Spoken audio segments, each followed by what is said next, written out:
राधे राधे दोस्तों, कैसे हैं आप सब। हमारे YouTube चैनल के राधे कृष्णा श्रृंगार में आपका स्वागत है। दोस्तों, जब सूर्य धनु से मकर राशि में प्रवेश करते हैं तो मकर संक्रांति का संयोग बनता है। इसी दिन से सूर्य दक्षिणायन से उत्तरायण होते हैं।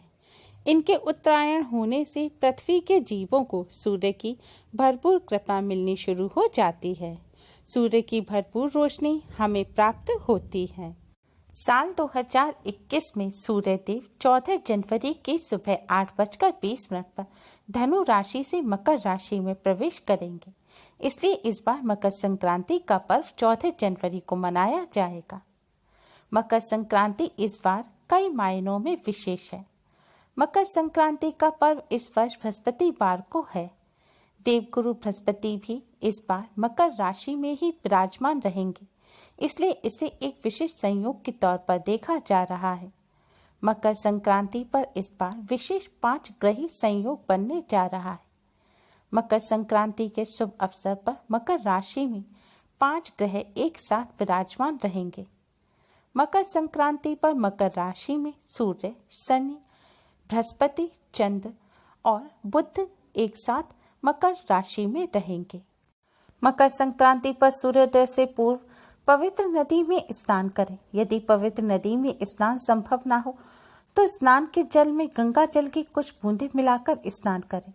इसके बाद उगते हुए सूर्य को 3 बार जल अर्पित करें। मकर संक्रांति पर दान का भी विशेष महत्व होता है, इसलिए इस दिन सामर्थ्यानुसार किसी जरूरतमंद व्यक्ति को दान अवश्य ही करें। सूर्य देव के मकर राशि में प्रवेश करते ही देवताओं का दिन और पितरों की रात्रि का शुभारंभ हो जाता है। मकर संक्रांति को देवताओं का दिन भी कहा जाता है। सूर्य देव सभी ग्रहों के अधिपति एवं सिंह राशि के स्वामी हैं।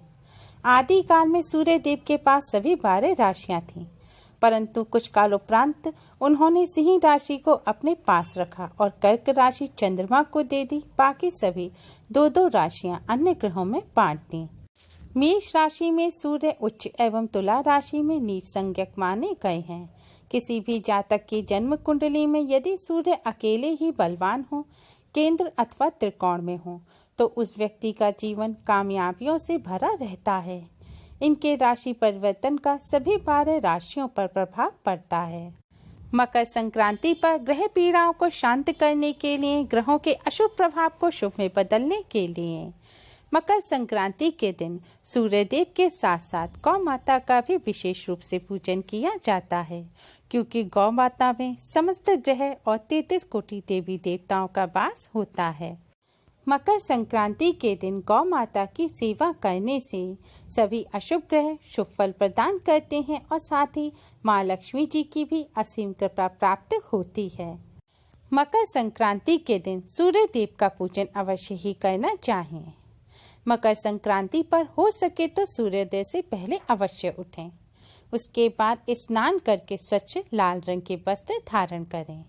अगर लाल रंग के वस्त्र ना हो तो आप कोई भी वस्त्र पहन सकते हैं, लेकिन भूलकर भी काले रंग के वस्त्र ना पहनें।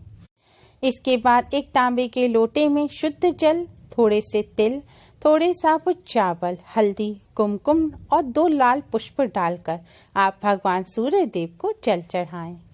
सूर्य देव का पूजन करने के बाद आप खिचड़ी बनाएं। मकर संक्रांति को खिचड़ी भी कहा जाता है, क्योंकि मकर संक्रांति के दिन खिचड़ी का दान करना, खिचड़ी का भगवान जी को भोग लगाना और खिचड़ी का सेवन करना, क्योंकि चावल चंद्रमा से संबंधित होते हैं और उड़द की काली दाल शनि देव से संबंधित होती है। हरी मूंग की दाल और हरी सब्जियां बुध देव से संबंधित होती हैं। आज के दिन खिचड़ी बनाने से और खिचड़ी का सेवन करने से ग्रह दोष दूर होते हैं और स्वास्थ्य लाभ होता है। इसलिए मकर संक्रांति के दिन खिचड़ी का सेवन अवश्य करना चाहिए। लेकिन मकर संक्रांति पर खिचड़ी बनाकर सबसे पहले भगवान जी को खिचड़ी का भोग लगाना चाहिए। भगवान जी के सामने एक शुद्ध घी का दिया जलाएं और फिर इसके बाद भगवान जी को खिचड़ी का भोग लगाएं और साथ ही तिल के लड्डू या तिल की रेवड़ी या तिल और गुड़ का भोग लगाएं। भगवान जी को खिचड़ी का भोग लगाने के बाद आप उस खिचड़ी में से थोड़ी सी खिचड़ी और थोड़ा सा तिल और गुड़ निकाल लें। अब इस खिचड़ी को ले जाकर आप गौ माता को खिला दें। गौ माता को खिचड़ी खिलाने से पहले आप गौ माता को प्रणाम करें, उसके बाद गौ माता को खिचड़ी खिलाएं। मकर संक्रांति के दिन गौ माता को तिल गुड़ मिली हुई खिचड़ी खिलाने से सभी देवी देवताओं का आशीर्वाद प्राप्त होता है। साथ ही अगर आप किसी ग्रह दोष से पीड़ित हैं, आपके जीवन में ग्रहों से संबंधित कोई भी रोग हो या फिर अड़चन हो, तो आज के दिन आप गौ माता को खिचड़ी के साथ ग्रह से संबंधित चीज अवश्य खिलाएं। इससे ग्रह दोषों से भी शांति मिलती है। अब हम आपको बताते हैं किस ग्रह दोष की शांति के लिए मकर संक्रांति के दिन गौ माता को खिचड़ी के संग क्या खिलाना चाहिए। अगर आपको शनि देव से संबंधित कोई दोष हो, शनि देव की ढैया या साढ़े साती से आप परेशान हो, या आप पर शनि देव की महादशा हो, या फिर शनि देव से संबंधित कोई रोग या अन्य परेशानी हो, जैसे पेट की समस्या, नसों की समस्या, चर्म रोग, वायु विकार या घरेलू कलह एवं कर्ज की स्थिति ज्यादा हो, तो ऐसे जातकों को गौ माता को खिचड़ी के साथ काला तिल मिलाकर खिलाना चाहिए। इसके साथ ही काला तिल, सफेद तिल, सरसों का तेल और अदरक आदि सामग्री का दान भी करना चाहिए। इससे शनि देव से संबंधित दोषों से राहत मिलती है।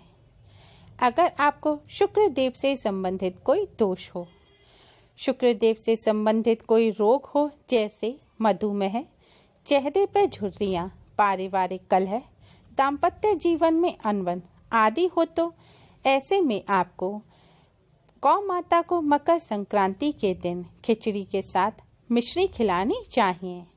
इसके साथ ही सफ़ेद तिल, जौ, चावल, आलू, इत्र इत्यादि सामग्री का दान करना चाहिए।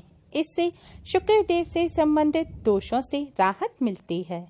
यदि आप बृहस्पति देव के दोष से पीड़ित हैं, बृहस्पति देव से संबंधित कोई रोग या परेशानी हो, जैसे पीलिया, गैस, हड्डी की कमजोरी, स्मरण शक्ति का कम होना, बाल झड़ना, सार्वजनिक स्थानों पर अपमानित होना, कुंडली में गुरु दोष होना, संतान से पीड़ित होना या घर में कोई लगातार बीमार रहता हो, ऐसी स्थिति में आप मकर संक्रांति के दिन गौ माता को खिचड़ी के साथ केला या फिर हल्दी खिलाएं।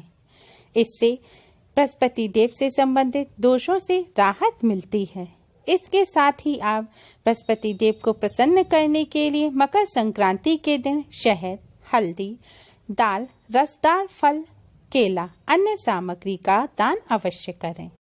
अगर आपको बुध देव से संबंधित कोई दोष हो, बुध से संबंधित कोई भी रोग या परेशानी हो, जैसे बुद्धि भ्रम, एलर्जी, पागलपन, मिर्गी, दांतों से समस्या, भाई बहन में मनमुटाव, जमीन से संबंधित कानूनी कार्यवाही, ऐसी स्थिति में आप गौ माता को मकर संक्रांति के दिन खिचड़ी के साथ तुलसी का पत्ता अवश्य खिलाएं। इससे बुध देव से संबंधित दोषों से राहत मिलती है।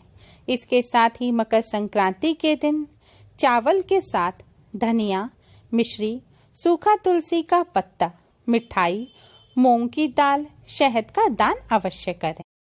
अगर आप मंगल देव से संबंधित किसी दोष से पीड़ित हों, मंगल देव से संबंधित कोई भी समस्या या रोग हो, जैसे बार बार बुखार आना, ब्लड प्रेशर, कैंसर, चोट, भाई भाई में दुश्मनी, बच्चों से तनाव आदि की स्थिति में आप मकर संक्रांति के दिन गौ माता को खिचड़ी के साथ मसूर की दाल या गुड़ मिलाकर खिलाएं। इससे मंगल देव से संबंधित दोषों से राहत मिलती है। साथ ही आप मकर संक्रांति के दिन गुड़, शहद और अनार, मसूर की दाल, लाल चंदन का दान अवश्य करें। अगर आप चंद्रदेव से संबंधित किसी दोष से पीड़ित हो, चंद्रदेव से संबंधित कोई रोग या परेशानी हो, जैसे सर्दी, कफ, खांसी, श्वास रोग, मानसिक रोग, लकवा इत्यादि, पारिवारिक स्थिति सही ना हो, रोजी रोजगार ना हो, धन का अभाव हो, तो आप मकर संक्रांति के दिन गौ माता को खिचड़ी के साथ दूध या दही खिलाएं। इससे चंद्रदेव से संबंधित दोषों से राहत मिलती है। साथ ही आज के दिन आप चावल, कपूर, घी, दूध, दही, सफेद चंदन का दान करें। अगर आप सूर्य देव से संबंधित किसी दोष से पीड़ित हैं, सूर्य देव से संबंधित रोग या परेशानी जैसे पित्त विकार, नेत्र विकार, माइग्रेन, हृदय रोग, पिता पुत्र में मतभेद, नौकरी का छूटना, ऑफिसरों द्वारा परेशान करना, सरकारी कर्जा हो, ऐसी स्थिति में आप मकर संक्रांति के दिन आप गौ माता को खिचड़ी के साथ सफेद तिल और गुड़ खिलाएं। इससे सूर्य देव से संबंधित दोषों से राहत मिलती है। इसके साथ ही मकर संक्रांति के दिन लाल मिर्च, लाल चंदन, घी, आटा, गुड़, काले मिर्च का जरूर दान करें। आप चाहें तो सभी ग्रहों से संबंधित एक एक चीज आप गौ माता को खिचड़ी के साथ खिला सकते हैं। इससे सभी ग्रह पीड़ाओं से शांति मिलती है और साथ ही सभी देवी देवताओं का आशीर्वाद मिलता है और पितृदोष भी शांत होते हैं। गौ माता को भोजन कराने के बाद हो सके तो गौ माता के चरणों की धूल अपने मस्तक पर अवश्य लगाएं।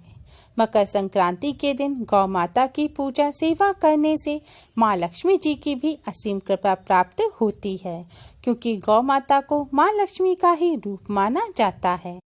उम्मीद है आपको हमारी ये वीडियो पसंद आई होगी। प्लीज़ लाइक करें। हमारी इस वीडियो को अपने फ्रेंड्स और रिश्तेदारों में ज़्यादा से ज़्यादा शेयर करें, जिससे वह भी इसका लाभ उठा सकें। और हमारी और भी वीडियोस के लिए हमारे चैनल को सब्सक्राइब करना ना भूलें। Thanks for watching. Radhe Radhe.